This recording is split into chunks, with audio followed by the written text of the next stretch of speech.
Tapos na po yung binyag ni Baby Sandra, Cassandra. Ma'am, sama ka kagwapo Francis kay nagngisi yan eh.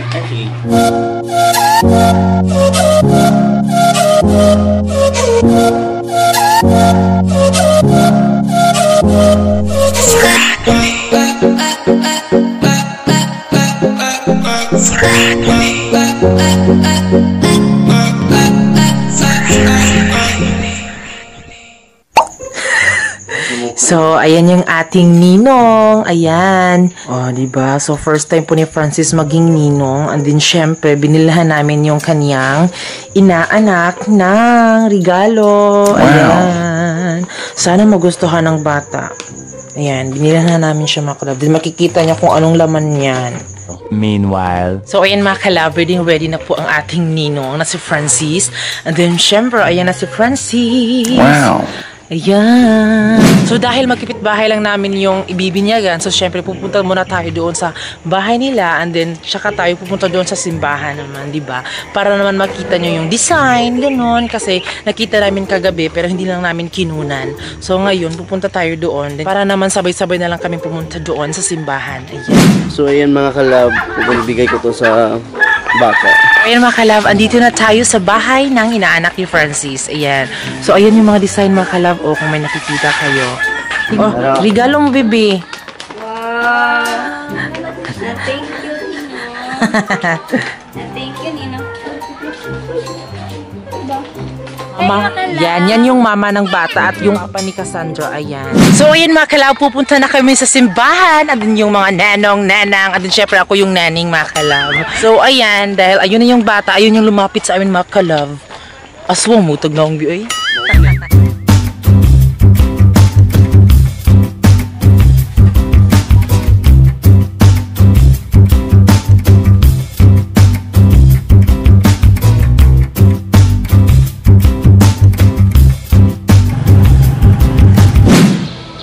Naibigod sa bata, ang kanila, nagpasay, kami sulat sa lahat ng mahal na gusto. Tapos pagpunya sa bata, sa akin,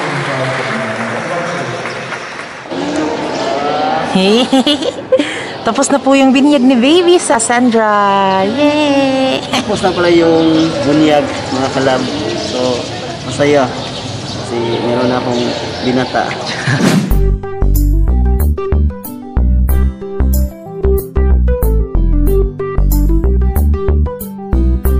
So, ayan mga kalab, tapos na po yung binyag. At din syempre, yung mga ninong at ninang ni Cassandra, oh my God, dalawa lang po yung pumunta. No? Kasi request kasi ng nanay nila na may mga ninang at ninong, pero dalawa lang po yung pumunta. Ayan. Kasi yung nag-seminar pa lang sila, hindi nga pwede na wala yung pumunta na mga ninang sa seminar. Lalong-lalo na kaya ngayon mga kalab na dalawa lang po yung pumunta mga kalab sa binyag ni Cassandra. Ayan, but it's okay. At least nandito si Francis, yes. diba? At kasama ko yung bibi ko. At least masaya kami. Ay, mga kalab. So yun mga kalab, kakatapos lang po ng pagbinyag. Din akala namin si Genesis yung may ano. Watch out! Shout out! Welcome to my guys. Meanwhile. Hey mga kalab, so meron akong binata mga kalab. Wow. So, at meron din akong pare. Pareng bago ko. Ayan. So si Cassandra, ayan na siya. Good morning mga kalab. Good morning. Ang sarap talaga sa feeling mga kalab na galing ka sa simba. Ayan, kasi galit kasi si mama kapag hindi kami nagsimba, yes. diba? Kasi sa isang linggo lang naman yan dapat magsimba. So, every Sunday ho kaming nagsisimba. So, pasensya mga kalab kung hindi ko nakunan yung pagbinyag talaga ni Cassandra. Kasi sabi kasi nung babae na hindi daw pwede kunan ng pictures or ng video, bawal daw. Pero nang maya-maya is nagulat na ako. Sabi niya sa akin na pwede na lang daw basta yung kunan lang is yung bata at yung ama at ina ng bata. Then syempre yung mga ninong lang. Hindi daw yung lahat talaga na nasa simbahan. So alam ba ninyo mga kalab, ang gusto sa akong pare mga kalab ay kami duha, ninong ko at yung bibi ko ay ninang din. At siyempre, ang kasabi-sabi daw sa mga ibang katigulangan noon ay kung magninong daw kaming dalawa ay maghiwalay. At hindi ko gusto magninang siya kasi baka maghiwalay kami. Hindi ko gusto kasi love ko siya. At ako na lang yung mag-ninong. para sa bata. Char. So, yan yung sabi ni Francis din na sabi niya raw, kasabi-sabi ng mga tao na kapag Yes. yung magjowa is naging ninong at ninang is magkakahiwalay daw. So, hindi niya gusto na maging ninang ako kasi Yes. ayaw niya maghiwalay kami. Mas gusto ko lang piliin yung baby ko. Char.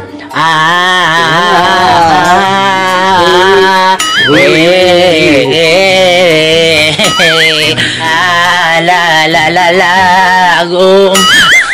So, nandito na kami sa bahay ng inanak ko. So, kaya na kami ngayon. Wala pa kaming kumakain.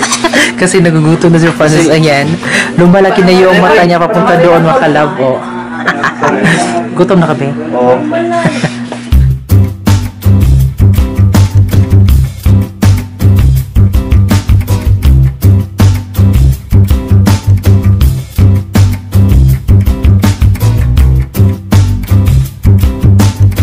2 hours later. So ngayon, mga kalab, is pupunta tayo doon sa papaayusan ng ngipin ni Francis. So, ayan na po yung request nyo. So, at last, may papaayos din natin yung ngipin ni Francis para confident na siya para mag-vlog.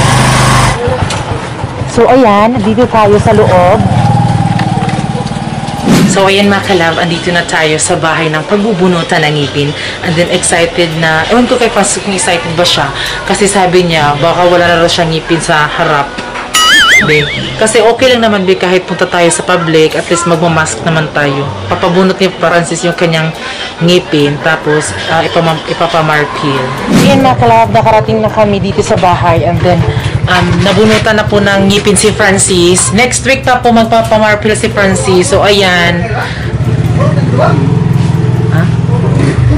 Dito ko din. Patulo sa kandaw, pangakaw, panyarto, panyapon. Patulo ako kay Sarawa. Andun po kumpin sa France, katulo na kong opat na uo. Hindi na yung isa yung Yapas France. Ipuli yan. Ipuli. So, yan mga kalab, hindi ko na lang pinakita kung paano binunot kasi kinabahan ako sa kanya. Kasi parang nag-iba yung kanyang mukha kanina. So, hindi ko na lang kinunan kung paano bunutin yung ngipin niya. Kasi ako mismo nakakita din. So, first time kong nakakita ng pagbunot sa ngipin talaga sa personal. Kasi ako nakakita lang ako sa YouTube lang, ganun. So, ayan. Kumain na po si Francis ng ng bulak. So, ayun mga kalab, hindi na siya mababash. Pinapaayos na natin yung kanyang ngipin. So, pupunta tayo next week para lagyan na yan ng marpil. Ayan. So, ayan, lulutuan ko si Francis ng lugaw. Ayan, so, yan yung papakainin ko sa kanya kasi 4 na ngipin yung kanyang pinapabunot. Nagulat nga ako sa kanya kasi bakit 4 pa yung pinabunot niya? 3 dito, tapos dito sa may gilid, pinabunot niya din. So, 4 siya. So, ayan, hihintayin lang nating maluto yung lugaw na niluto ko kay Francis para makakain na siya ng pang-lunch. So, ayan, instead na doon kami magla-lunch sa kaniyang inaanak. So, ngayon, hindi siya makakapunta doon. So, nagpaplano pa naman siya na kakain siya ng lechon baboy. Ayan. So, ngayon, hindi na kasi pinabunot na niya kaagad yung ngipin niya para maiwas na siya sa mga bashers na sa kanyang mga ngipin, di ba?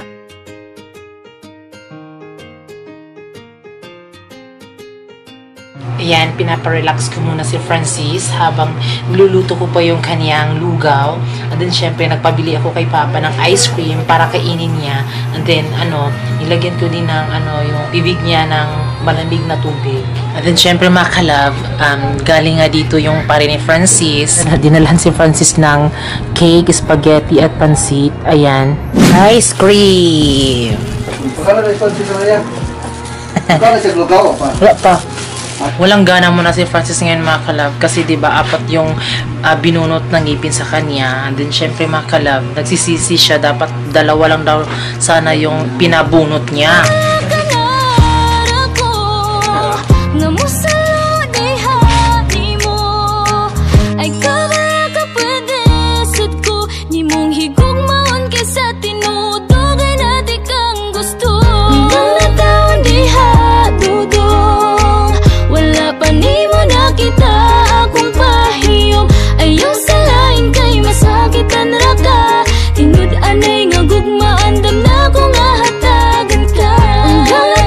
So So, ayan, dahil naluto na yung ating lugaw, syempre papakainin ko na si Francis. Nag-enjoy naman siya sa pagkain ng ice cream and din sa panonood ng Aquaman. Ayan. So, ngayon is nakahiga lang siya ngayon. At ngayon ay papakainin ko na siya ng lugaw.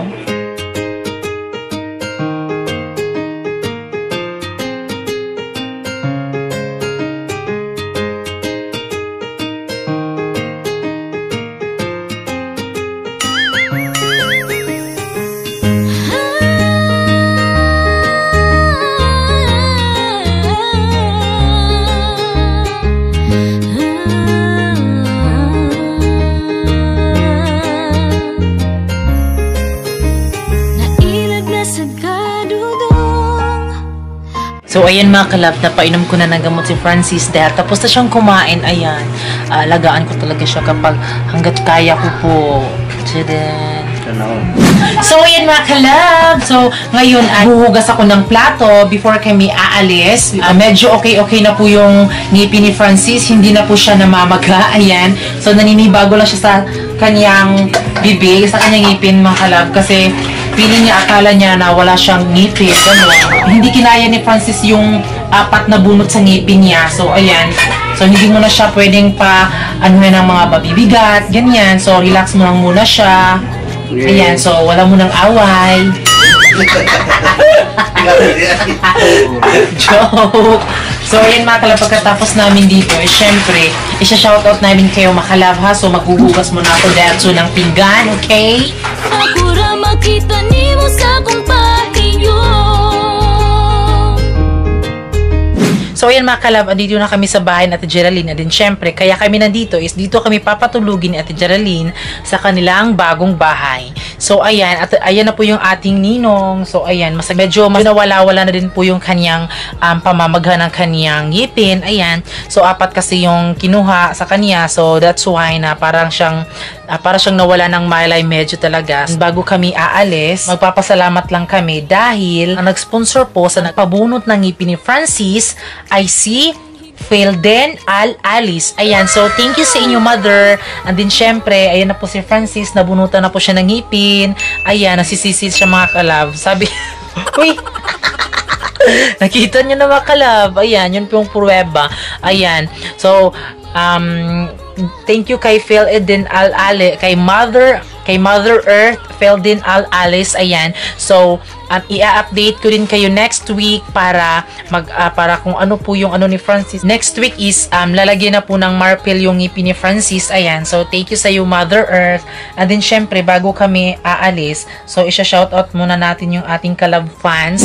So, shoutout kay Jos Paradero from Cagayan Misor, Monica Godoy from Saudi Arabia, Rihanna Velasco from Bicol Camsur, Juma Rondain from Occidental Mindoro, Lala Lar Dizabal from Sarat, Ilocos Norte, Angie Barbal from Cebu City, John Maynard Idirango from Caloocan City, Rans Laylay from Valenzuela City, at kay George Mabanglo from San Fabian, Pangasinan. So, ayan, maraming salamat po sa lahat na nagpapa-shoutout. And then, syempre, kung gusto mong ma-shoutout, comment your complete name, address, and use the hashtag of Franly. So, ayan, i-update namin kayo soon kapag okay na po yung ngipin ni Francis. Kasi ngayon, bibilin ako ng ice cream para sa kanya para mas lalong ma-okay na yung kanyang ngipin. So, ayan po yung ating ninong. So, nakahiga siya. So, ayan mga kalab, kailangan na naming umalis. Don't skip ads po. So, ayan, don't forget to subscribe our YouTube channel. So, ayan mga kalab, that's all for today's vlog. At kami ang Franly Love Team na nagsasabing, dapat love. Bye-bye mga kalab. Yan.